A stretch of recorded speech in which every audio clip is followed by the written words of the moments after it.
In this episode of Ted's Fish Room, we're going to talk about controlling temperature and controlling humidity.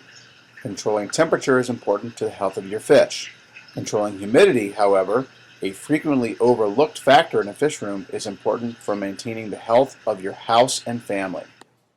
When planning a fish room, don't think about heating each aquarium individually. Think about maintaining the right temperature in the entire room. Bare cement walls don't make for a well-insulated room. I had the opportunity to start fresh in a bare space without any insulation whatsoever. The first step in adding insulation is to build a framework in which to put the insulation batting. You will see electrical outlets. We'll get to electricity later, but it's important to put your wiring in before you start putting in the insulation batting. The insulation in my fish room consists of 3-inch thick insulation batting stapled between the boards of the framework that I built against the walls.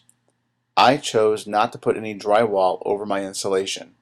There are two reasons for this. One, if I ever need to get access to the wall, it's easier to do without the drywall there. Two, I believe that putting up drywall creates a vapor barrier, which can result in dry rot and other problems behind the insulation. The ceiling in my fish room is not insulated. The room above my fish room is a living room in the house. It turns out that the fish room actually helps us maintain the temperature of the house. Plus, not having insulation here helps the fish room to breathe a little bit. Once the room is insulated, now you need to think about how you're going to heat the room. It may be easy to use a space heater like this one, but space heaters have a couple disadvantages. One, they don't heat the whole room equally. Two, they can use a lot of electricity and drive up your costs. Another option is to install electric baseboard heating, such as this unit, which is very good at heating an entire room. One disadvantage, however, is they get very hot, and therefore they should not be placed behind a rack of tanks. I am fortunate in that my house's air handling system has ductwork running right through the fish room. In the winter, this ductwork gets hot and provides radiant heat. I also cut a register into the duct so that I can pump some hot air directly into the room. In the summer, the air conditioning air runs through the same vent, so I can cool the room just as easily. All of my tanks also have submersible heaters, but they are set at only 72 degrees, just to keep the edge off on a very cold night. There is no preventing water from evaporating, and evaporated water means that humidity will be in the air.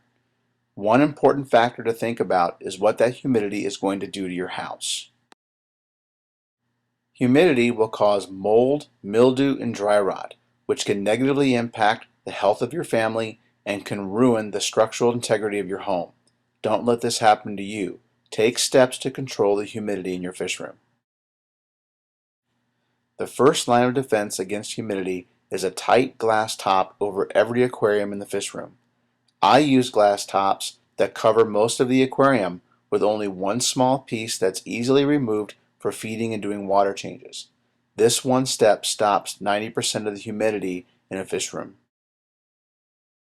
The second line of defense against humidity in my fish room is a dehumidifier. I wanted an air exchanger. Unfortunately, I did not have the space to put one in. These units exchange moist air from the fish room for dry air from the outside. They are the best way to control humidity and to prevent damage to your house.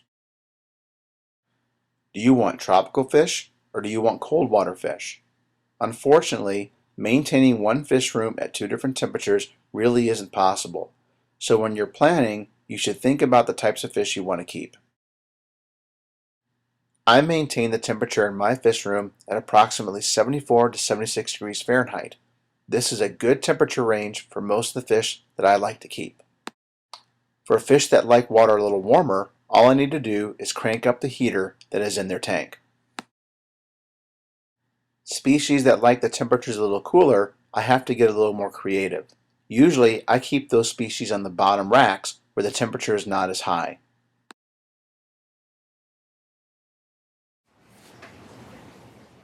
Also consider your comfort level when planning temperature and humidity control. A hot, smelly, wet fish room is not much fun to work in. Plan early so you can enjoy your fish room later. See you next time on Ted's Fish Room.